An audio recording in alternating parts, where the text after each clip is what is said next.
আসসালামু আলাইকুম বন্ধুরা, আজকে আমি রান্না করব ডিমালা চিংড়ি মাছ দিয়ে ঝিঙ্গা তরকারি আর সাথে কাসকি মাছ চচ্চড়ি করব। তার জন্য আমি সব কিছু কেটে ধুয়ে পরিষ্কার করে নিয়েছি।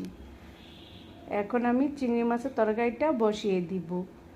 আমি চুলাতে কড়াই বসিয়ে দিয়ে মশলাটা ভালো করে কষিয়ে নিয়েছি। এখন চিংড়ি মাছটা আমি দিয়ে দিলাম। চিংড়ি মাছটা এখন আমি ভালো করে কষিয়ে নিতেছি।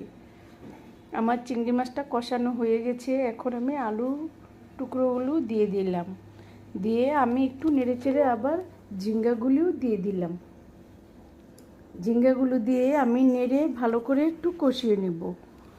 আমার ভিডিওটা যদি ভালো লেগে থাকে সাবস্ক্রাইব, লাইক, কমেন্ট, শেয়ার করে দেবেন এবং না টেনে পুরো ভিডিওটা দেখবেন। আমার তরকারিটা কষানো হয়ে গেছে। আমি এখন পানিটা দিয়ে দিলাম। পানিটা দিয়ে আমি নেড়ে দিতে আছি। তরকারিটা হয়ে